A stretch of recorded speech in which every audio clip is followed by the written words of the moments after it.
Here you should keep in mind that Plato's really fond of his threes. The discussion of the constitution of the soul happens. Let me see, I want to say it's page 31. Hey, score one for memory. Okay, this is right after he gives you that weird, bad argument for the immortality of the soul. Right by 246a. Basically, his treatment of this starts. That then is enough about the soul's immortality. Here is what we must say about its structure, its constitution. Right? To describe what the soul actually is would require a very long account, altogether a task for God in every way, but to say what it's like is humanly possible and takes less time. So let us do the second in our speech. So basically what Plato is going to do is give you a metaphor to tell you what sort of thing the soul is sort of like, or rather than treat philosophically the precise nature of the soul. So what Plato does is likens the soul to what he calls here the natural union of a team of winged horses and their charioteer. The gods have horses and charioteers that are themselves all good and come from good stock, while everyone else has a mixture. So, to begin with, our driver is in charge of a pair of horses. Second, one of his horses is beautiful and good and from the stock of the same sort, while the other is the opposite and has the opposite sort of bloodline. This means chariot driving, in our case, is inevitably a painfully difficult business. So what the heck is he getting at here? Well, with the constitution of the soul, basically the soul is what we call tripartite.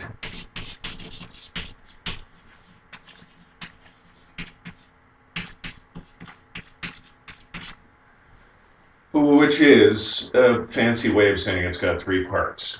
Right? We have a chariot driver and a team of horses. Right? You know from actually having seen horses that horses are a lot bigger than people. Right? Well, we have two different sized horses as well. We have one horse that is beautiful and good and from good stock. That is, it's obedient. Right? And then we have another horse that is the opposite sort of horse. And then we have a chariot driver. Well, for Plato, each of these parts of the soul represent a different aspect of our human volition, a different aspect of our soul. Right? So if we just think about it, what should be in control of a chariot if we're likening our soul to a chariot? Well, reason. Right?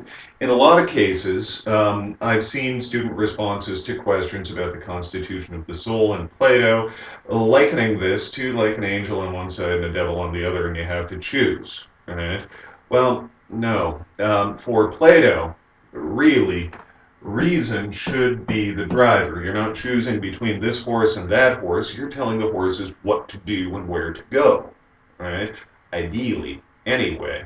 The problem for Plato is that we have these two horses, one that is beautiful and good and obedient and all that sort of thing. We call that self-control. In different translations, in different texts, he calls it temperance. Right?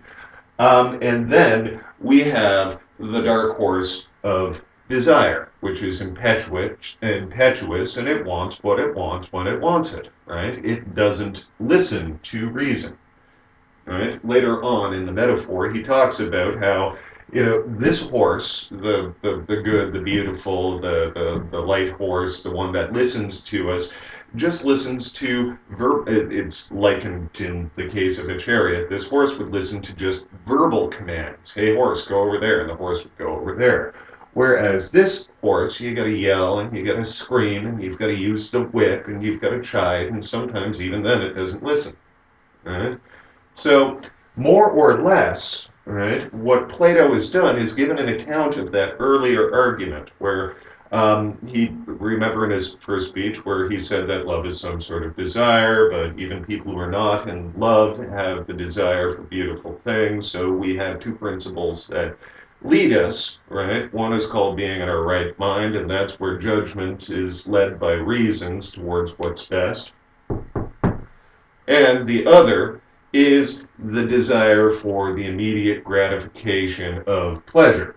Right? This is the ally of that sort of desire in the soul. Right? So this more or less is the soul. It's a tripartite thing with reason, self-control, and desire.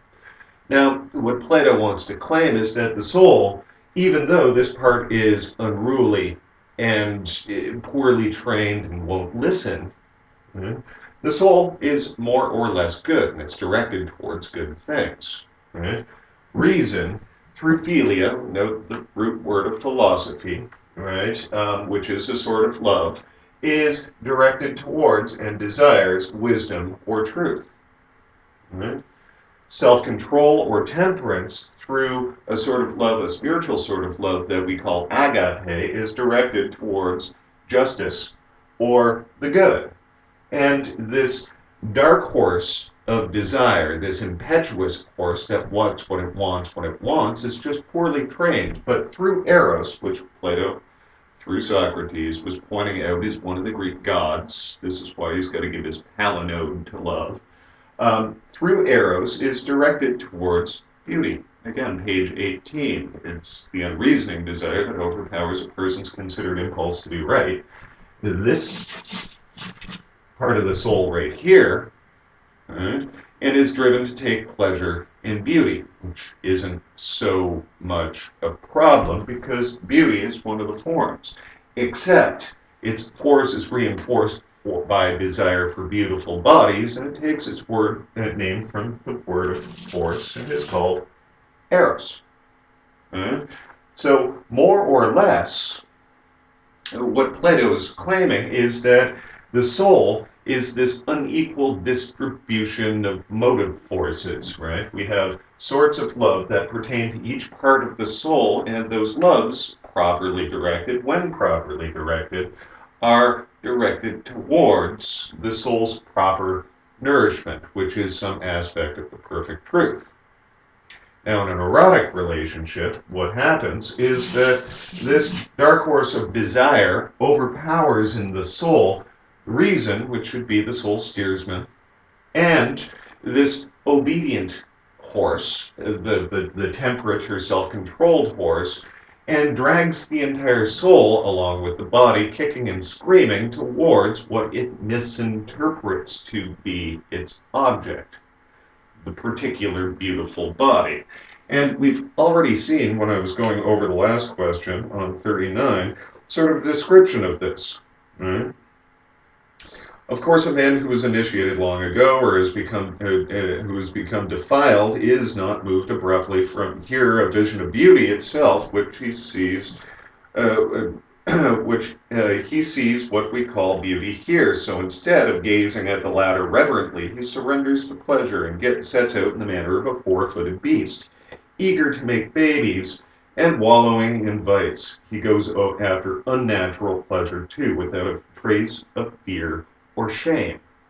So basically, in the erotic relationship described in the first two speeches, which is still an issue in the third, what happens is this soul, since it's so dumb and unruly, misinterprets its recollection of perfect beauty erotically and tries to discharge that eros through the body and its desires.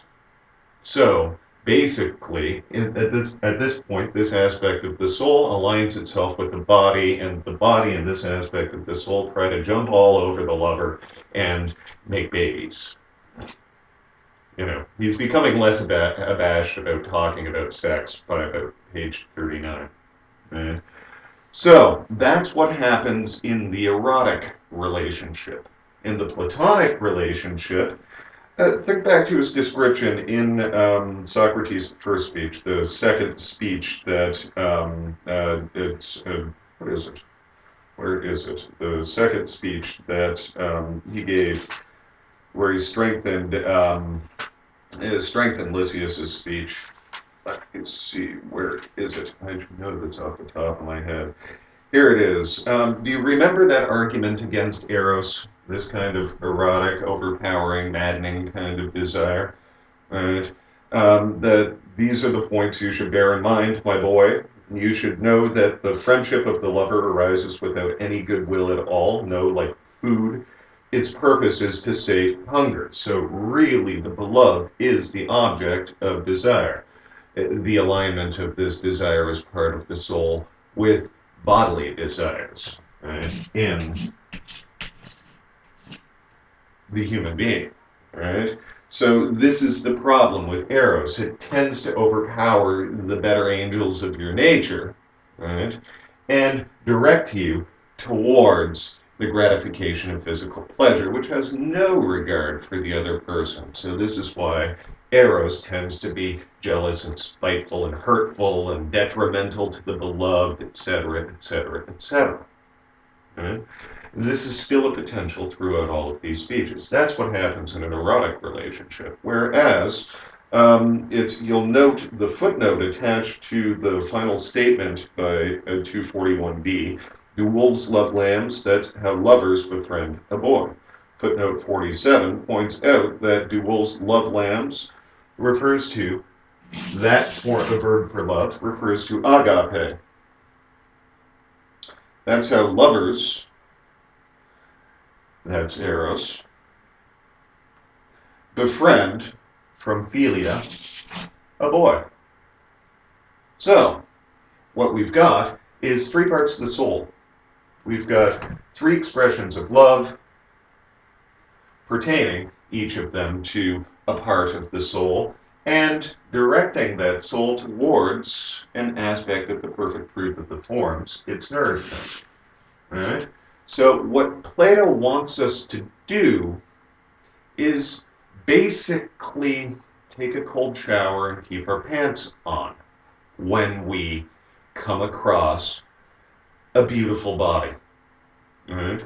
And only in that manner, when we hold off from the immediate gratification of these physical bodily kinds of pleasure, does the soul then have a chance to engage in that process of a recollection.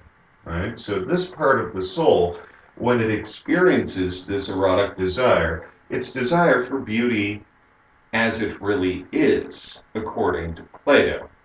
Right? So if this desire doesn't leap off and misinterpret itself as bodily, it's given a chance to, as he points out, gaze reverently at the beloved. Right? And in that manner, self-control through agape can direct itself towards the moral qualities of the beloved as well, and reason through philia can direct it towards the intellectual qualities of the beloved. And in this manner, platonic love is a type of love wherein harmony comes to the soul. In the erotic relationship, reason and self-control are dragged kicking and screaming along. They never get their proper nourishment, and because desire is stupid, it never really gets its proper nourishment. All it gets is a bodily gratification that brings a form of conflict to the soul. You know people that are conflicted in this manner. I want, but I shouldn't. No, I want, and they go ahead and do it anyway, and it's bad for everybody involved, right? So, right, what Plato wants to do is overcome that conflict through retraining this part of the soul and directing it towards what's properly its object. So the Platonic relationship is one where the intellectual qualities of the beloved are important, the moral qualities of the beloved are important, and what's more, it's still hot. Right? If Platonic love is going to do what Plato wants it to do, that is, find expression for all three parts of the soul, Platonic love must involve Eros. You know? So, now this leaves the last type of love, that we're discussing, the non-love relationship that Lysias was so advocative of. He advocated, is the idea. All right? And Socrates strengthened his speech in order to make sort of a half-hearted argument in favor of. Largely, Socrates' second speech was a critique of Eros and its effects on the physical development of the beloved, the intellectual development of the beloved, and the possessions of the beloved. These Eros is a problem. And remember, he concluded that argument by saying that, well, let's just say that all of these nasty qualities of erotic desire that lead a person to this disadvantage, let's say that the non-love relationship has all of the opposite advantages because Eros doesn't drive us crazy. The non-love relationship for Plato is sort of like a physical form of gratification. It's friends with benefits, more or less, where Eros does not play tyrant over the entire soul. So really all that happens in the non-love relationship is a physical form of gratification. It bypasses the soul altogether. Right? And this is why Lysias was trying to argue that this type of relationship, since it doesn't drive us crazy and drive our soul into conflict, is preferable to a relationship that involves Eros because Eros is so mind-blowing and maddening. I believe I used the phrase an erotic hand grenade in your pants to describe it in class. Right? So, right, that's what's going on in the non-love relationship. The non-love relationship is just bodily. Right? In the non-love relationship, even somebody like Plato might advocate, okay, well, you just satisfy your bodily desires and think about mathematics. Right? Infer from particular triangles to triangularity. It's not the best recollection tool that you got, right? Because Eros, through the expression of this desirous part of the body, is its love for beauty in itself, which is the form that we can see, which drives us so mad as a result of that, but nonetheless has the potential to be the most forceful and productive recollection key that we have for these perfect truth of the forms. Right? That's what's cool about love. Right? But right, the purely erotic relationship misinterprets itself. It drives us crazy, and all we get in return for the erotic relationship as a result of this misinterpretation is an orgasm. Right? And the non-love relationship bypasses the soul altogether. Let's just keep our wits about us. Right? And satisfy that bodily desire. Platonic love, by Plato's argument, is the only type of love that speaks to the soul in a way that doesn't draw it into misinterpretation and conflict, but rather brings harmony.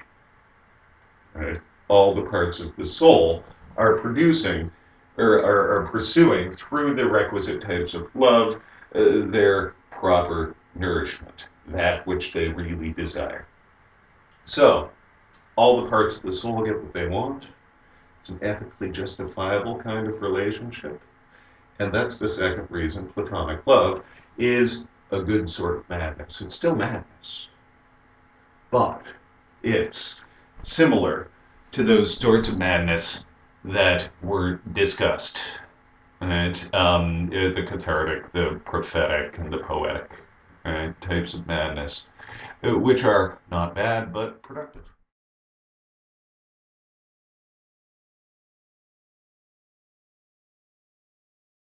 Reads, Plato with Platonic love introduces a productive sort of love that would actually be beneficial in Socrates' second speech in the Phaedrus. What we just talked about in the last two videos, right? This one and the last one. However, Plato himself argues that this sort of love is really, really hard to achieve. What I'm getting at here is that platonic love, as we're trying to restrain and retrain this part of our soul, which is reinforced by our bodily desires, While in potential, it can bring this kind of harmony to the soul and produce the kind of relationship where the soul gets everything it needs in the way of nourishment from the perfect truth. It finds expression for each of the sorts of love. While this is the case, Plato's an unabashed elitist. Unabashed. Right? In the Republic, he argues that only the best shall rule, and who are the best? Philosophers. Go figure. Right? So, right, what Plato wants to claim is that most of us, when we try to train our soul, and most of us, when we try to restrain this dark horse of desire, we can try, we can try, we can try, but then guess what? We'll probably mostly, and most of us, fail. We'll fail. Why? Because look at the size of that part of the soul, right? And look at how it's reinforced by our physical desires for gratification. Right? So most of us are going to break down and give in to eros and give in to our physical desires, and guess what happens then? Look at speech 1 and 2. We're liars, we're braggarts, we're jealous, we're spiteful, we're harmful to the intellectual development of the beloved, the physical development of the beloved, and the possessions of the beloved. All of these things are problems with the attempt to achieve platonic love, resulting in failure, which is the most likely outcome. That's the dilemma I'm setting up in this question. Right? Now, given this, continue reading the question here, would a non-love relationship discussed in the first two speeches, given the overpowering tendencies of eros, be a safer alternative for most of us?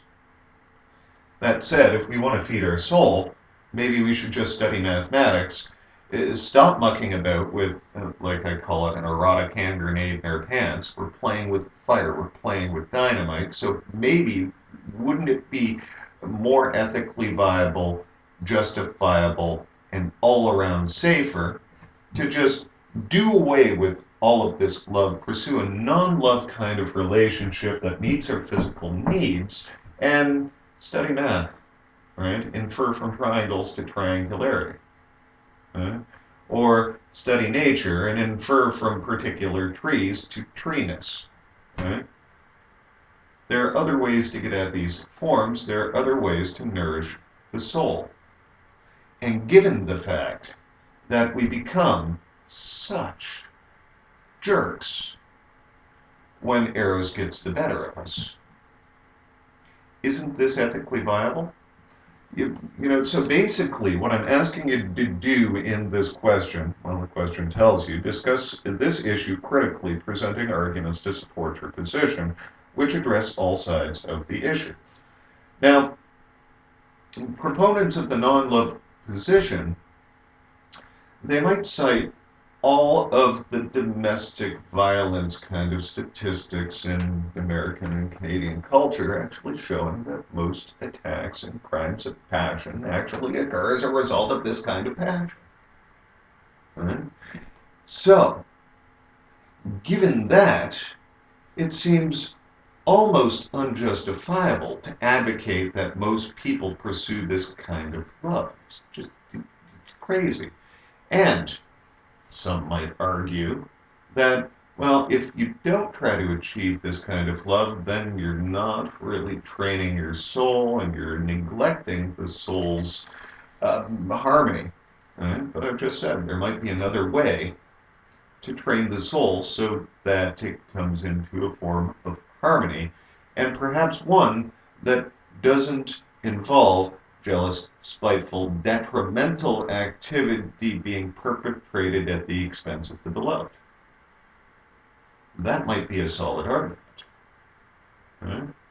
Now, people who want to argue in favor of platonic love might just point out that, the non-love relationship has the potential to ignite in us this form of desire, this erotic desire. Right? It's come up a number of times when I've discussed this material with students that, fine, you can have a non-love relationship, but really, the definition of this part of the soul is that it's out of control. So if you're having a non-love relationship that is only physical, that's not to say that these soulful sort of erotic desires might emerge and you're right back in the same situation. You see, it's a dilemma. It's a dilemma, right? So what I'm asking you to do is take a position, one that you really believe, and then justify your belief. And I know it's possible that some of you just don't care, right? You don't care. Non-love, erotic love, platonic love. I don't care. Well, that's not the point, right? Really, what I'm asking you to do is engage, even if you don't care, right, with this issue. Pick a side and show me how well you can cut your philosophical teeth on this dilemma, right? So I really like this question. It's a point at which you get to actually exercise your philosophical muscles.